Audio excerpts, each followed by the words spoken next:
Donc, laissez-moi dire deux mots sur les hubs très rapidement parce que la plupart d'entre vous étaient déjà là. Et ensuite, on va s'élancer dans une présentation qui durera une quinzaine de minutes. Et après, on vous proposera de faire un exercice ensemble.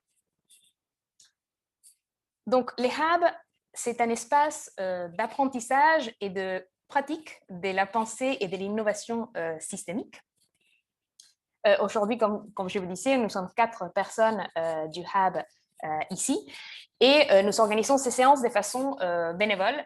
Et nous faisons cela parce que nous sommes persuadés en fait du potentiel de l'approche systémique pour améliorer des systèmes dont notre bien-être dépend.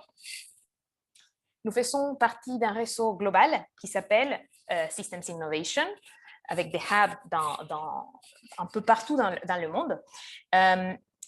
Et on vous propose au sein de ces hubs des formations, des ateliers et quand la pandémie les permettra, aussi des événements informels pour se connaître et se rencontrer en personne.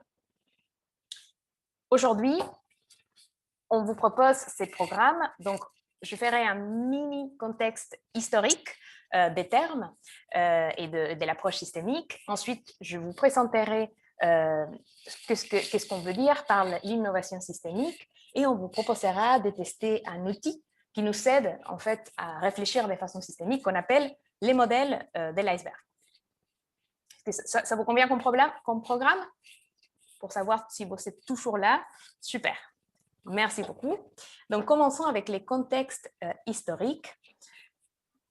Vous avez peut-être entendu parler d'un certain nombre de termes. J'ai déjà utilisé les termes de pensée systémique et innovation systémique. Vous avez peut-être aussi entendu parler de dynamique des systèmes, méthode agile, science de la complexité, design thinking, cybernétique, théorie des jeux et plein d'autres. Peut-être juste pour savoir qui d'entre vous est familier ou en a entendu parler avec au moins 3 de ces termes. Juste pour avoir une idée super. Qui d'entre vous saurait expliquer en moins de 30 secondes un de ces termes? Du coup, vous êtes très familiarisé avec un de ces termes et vous pourriez l'expliquer aisément. Plus, moins, si... Oui, 30 secondes, c'est court, effectivement. OK, super. Merci beaucoup. En fait, on commence avec ces termes parce que souvent, quand, c'est peut-être pas votre cas pour le coup, mais quand on découvre l'approche systémique, c'est souvent compliqué de comprendre quelles sont les différences entre ces termes, est-ce que c'est des synonymes, c'est quoi que ces termes ont en commun. Et en fait, il y a une chose en commun entre ces termes, et c'est ce qu'ils sont basés sur une façon holistique de penser. Cette idée que pour comprendre les systèmes, nous devons regarder l'ensemble et non pas seulement les parties du système. Donc ici, je vous présente une chronologie de quelques termes clés qui commencent en 1940. Le holisme est un terme, est une idée en fait beaucoup plus qui remonte au grec, mais on commence en 1940 car c'est après la Seconde Guerre mondiale que l'approche systémique commence à se diffuser et devient un corpus de connaissances avec une contribution majeure de MIT, donc l'Institut des technologies de Massachusetts. La science de la complexité se développe dans les années 70. Vous avez peut-être entendu parler de la théorie du chaos ou de l'effet papillon. On parle beaucoup des changements systémiques dans les années 90 et c'est surtout un terme utilisé par les organisations de la société civile. Et autour de 2010, on commence à parler d'innovation systémique, qui est le terme sur lequel on se focalisera aujourd'hui. Sauriez-vous me dire la différence entre la pensée et l'innovation systémique? Pour ceci, n'hésitez pas à utiliser le chat ou bien à mettre une étoile sur le chat et je vous donnerai la parole. Emilien, vas-y.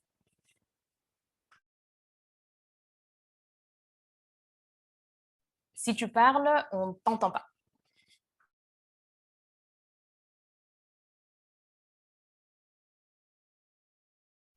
D'accord.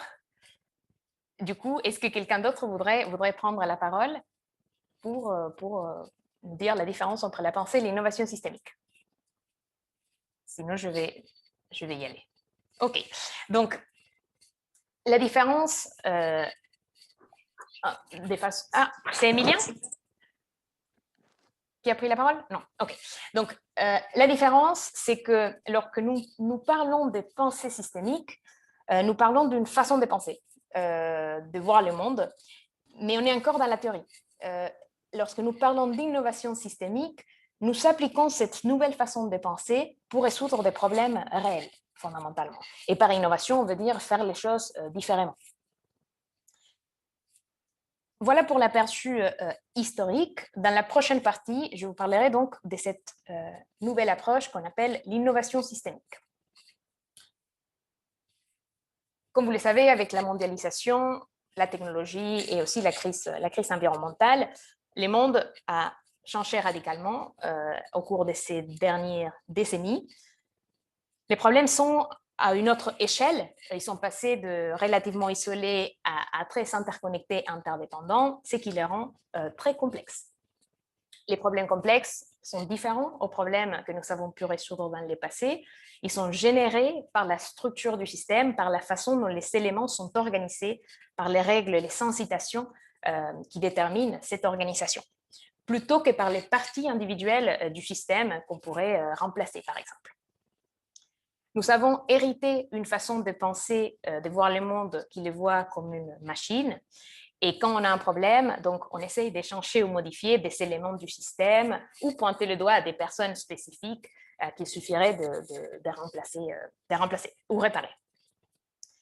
Quand nous innovons, nous faisons à peu près la même chose. La plupart du temps, on innove au niveau des produits ou des éléments du système. Par exemple, nous allons améliorer la performance des voitures ou bien changer les programmes au sein du système d'éducation. L'innovation systémique nous dit qu'il y a une autre façon d'innover. Et cette innovation systémique est différente à l'innovation classique car elle se concentre sur les connexions, sur la structure plutôt que sur les éléments ou les produits. Elle va se centrer donc par exemple sur l'aménagement des villes plutôt que sur les voitures. L'innovation systémique n'est pas encore très répandue parce que pour pouvoir innover au niveau systémique, au niveau de ces structures, il faut qu'on soit capable de voir et de comprendre ces structures, qu'on soit capable de voir les systèmes.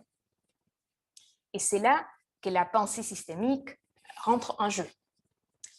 La pensée systémique, finalement, n'est rien d'autre qu'une manière de regarder le monde qui focalise notre attention sur les systèmes dans leur ensemble, plutôt que seulement leur partie. Elle nous permet d'aller au-delà des objets, d'aller au-delà de ce qu'on observe.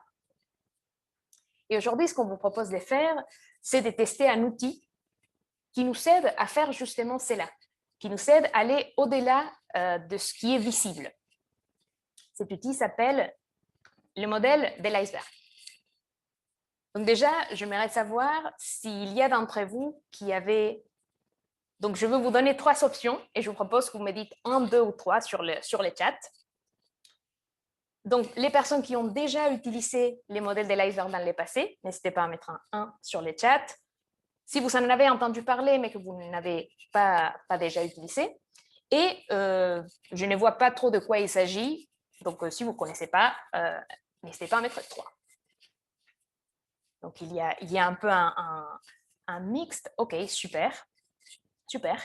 Et du coup, je vous propose qu'on se lance à utiliser ces modèles. Le modèle de l'iceberg est une analogie pour dire qu'une grande partie de ce qui se passe dans notre monde est caché à la vue. Ce qu'on observe dans notre vie quotidienne, c'est seulement la pointe de l'iceberg.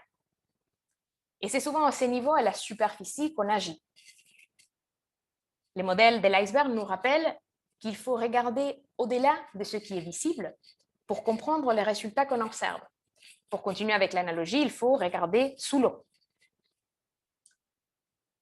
Ces modèles nous rappellent que c'est la structure du système qui détermine les résultats, la structure qui se trouve sous l'eau, qui n'est pas toujours visible, et nous aide aussi à focaliser notre attention sur des points de levier impact élevés, c'est-à-dire des points dans les systèmes où une petite action peut aboutir à des grands changements.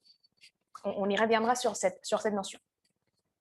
On divise l'iceberg en 4 niveaux, donc les événements, les tendances, la structure et les mentalités. Les événements, ce sont les résultats du système, c'est ce qu'on observe. Donc, par exemple, Macron est élu président, ou bien il y a un pic de pollution dans Paris, ou bien il y a des incendies en Australie. C'est des événements, c'est ce qu'on observe. Les tendances, ce sont les événements dans le temps. Par exemple, les émissions de CO2 augmentent, ou bien il y a plus de cyclistes ou moins de cyclistes dans Paris. En général, les médias s'arrêtent là. Donc, si c'est auquel vous réfléchissez, vous l'imaginez en tant qu'article de médias, très probablement, il est en haut de l'iceberg. Ceci ne nous aide pas forcément à réfléchir à un système, pour le coup. Le fait que le média et la plupart de la communication se focalisent sur les événements. Selon vous, quel pourcentage de notre attention se focalise à ces niveaux-là, en haut, sur les tendances, sur les événements? Quel pourcentage, vous direz? Est-ce que vous avez une idée? Alors, je vois 95, 90, 8%, OK. 90%. Alors, 20%, je n'ai pas une statistique précise, mais en fait, Donella Meadows estime, qui est l'autrice du livre Le limite à de la croissance que vous connaissez peut-être, estime que 90 à 90% de notre attention va à ces niveaux-là. Ensuite, il y a la structure. La structure, c'est les interactions, les règles du jeu, les sensitations un petit peu qui génèrent les événements qu'on observe. Et ensuite, il y a les mentalités qui font que ces structures soient possibles. La plupart de ces structures, c'est nous qui les créons. Donc, les événements et les tendances, c'est les résultats du système, on pourrait le voir de cette façon-là. Et au niveau de la structure et des mentalités, se trouvent un peu les causes de ces résultats-là. Donc, c'est plutôt à ces niveaux-là qu'on va transformer des systèmes. C'est aussi depuis le bas qu'on comprend le haut. Et plus on touche en bas, plus il y a en effet des leviers. Et donc, plus il y a une possibilité avec une petite intervention, aboutir à un grand changement. C'est vraiment à ces niveaux-là, en bas, qui se trouve les potentiels de changement du système. On vous propose aujourd'hui d'appliquer les modèles de l'iceberg en groupe au problème de la pollution de l'air à Paris. L'objectif de l'exercice, c'est de se servir de cet outil pour analyser les problèmes donc, de la pollution de l'air à Paris de façon systémique. Déjà, peut-être, où est-ce que vous placeriez la pollution de l'air dans l'iceberg? À quel niveau vous le voyez? Est-ce que c'est plutôt en haut, plutôt en bas? Où est-ce que vous le voyez? Événements, tendances. C'est effectivement plutôt au niveau des événements. Ensuite, la tendance, effectivement, on peut aussi regarder, par exemple, l'évolution des PM 2.5, par exemple. Pour l'exercice, chacun d'entre vous aura, en effet, ici, en fait, en haut, c'est plus les pics de pollution, potentiellement.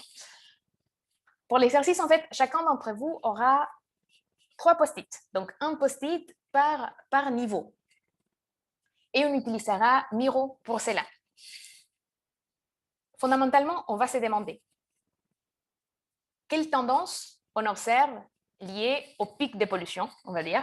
Quelle tendance on observe? Qu'est-ce qui, en fait, dans les structures du système, qu'est-ce qui fait qu'on observe ces pics de pollution? Les structures, à nouveau, c'est les règles, les sensitations. Et on va donc aussi se demander quelles sont les mentalités qui permettent, qui acceptent du coup que les systèmes produisent ces pics de pollution et soient structurés de la façon dont il l'est. Ce qu'on va vous proposer, c'est au sein des groupes de déjà réfléchir 3 ou 4 minutes en solo. Je vais vous montrer en fait comment on utilise Miro à l'instant. Mais d'abord, on vous propose de du coup placer vos post-it pour qu'on réfléchisse tous en même temps et ensuite on puisse discuter ensemble. Pour la discussion, on vous propose quelques questions guides.